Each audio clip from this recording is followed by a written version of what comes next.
রাজনৈতিক নেতৃবৃন্দের প্রতি আমার আহ্বান থাকবে 24কে ধারণ করতে হবে, কারণ ভবিষ্যৎ বাংলাদেশ এই 24-এর প্রজন্মই বিনির্মাণ করবে।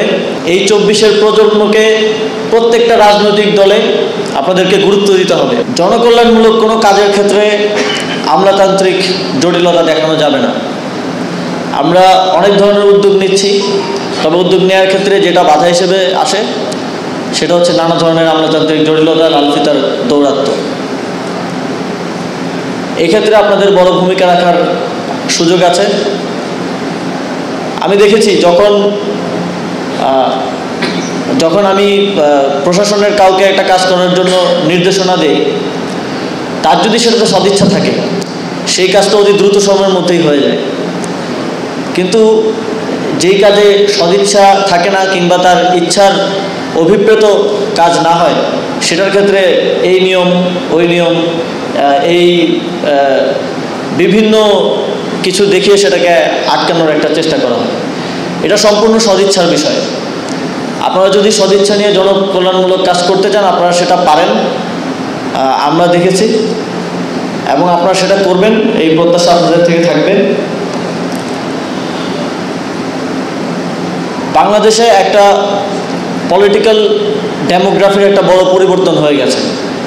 বাংলাদেশে একটা নতুন জনগোষ্ঠী দেশ গঠনের জন্য, রাষ্ট্র সংস্কারের জন্য, ফ্যাসিবাদী ব্যবস্থার বিলোপের জন্য জীবন দিয়েছে।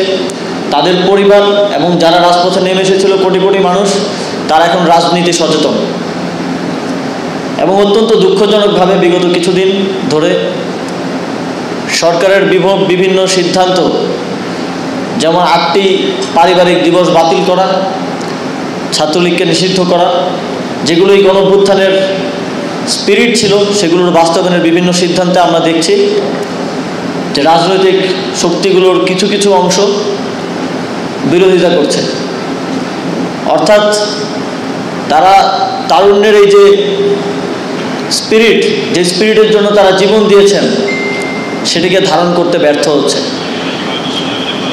একান্ত ব্যক্তিগতভাবে যখন এই বিষয়গুলো আমি দেখি, গণমাধ্যমে তাদের বিভিন্ন বক্তব্য শুনি, তখন আমার মনে হয়, এটা আমার ব্যক্তিগত চাওয়া, যে তারুণ্যের রাজনৈতিক শক্তি হিসেবে আবির্ভূত হওয়ার সময় হয়েছে। এবং এই গণঅভ্যুত্থানে যারা রাজপথে নেমে এসে জীবন দিয়েছে, তাদেরকে রাজনৈতিক শক্তি হিসেবে আবির্ভূত হতে হবে। কেননা তাদের যে রাজনৈতিক আকাঙ্ক্ষা থেকে এই জীবন দেয়া, এই আহত হওয়া, হাত হারানো, পা হারানো, চোখ হারানো, এই আকাঙ্ক্ষা দুঃখজনকভাবে কোনো রাজনৈতিক দল সম্পূর্ণরূপে ধারণ করতে ব্যর্থ হচ্ছে। এভাবে চলতে থাকলে আমি শঙ্কা করছি এই রক্তক্ষয়ী অভ্যুত্থান ব্যর্থতায় পর্যবসিত হবে।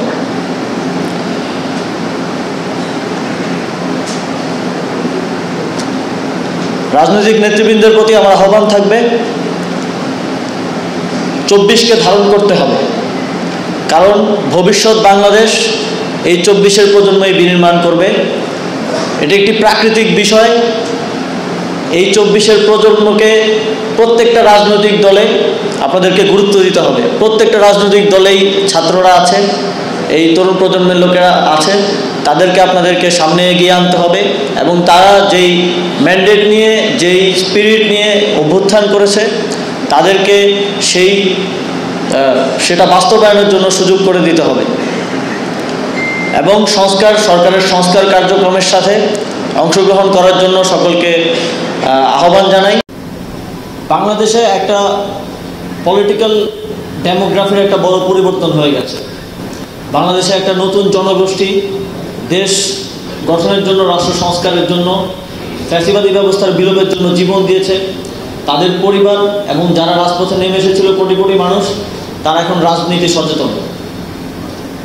এবং অত্যন্ত দুঃখজনকভাবে বিগত কিছুদিন ধরে সরকারের বিভিন্ন সিদ্ধান্ত, যেমন 8টি পারিবারিক দিবস বাতিল করা, ছাত্রলীগকে নিষিদ্ধ করা, যেগুলো এই গণঅভ্যুত্থানের স্পিরিট ছিল, সেগুলোর বাস্তবায়নের বিভিন্ন সিদ্ধান্তে আমরা দেখছি যে রাজনৈতিক শক্তিগুলোর কিছু কিছু অংশ বিরোধিতা করছে।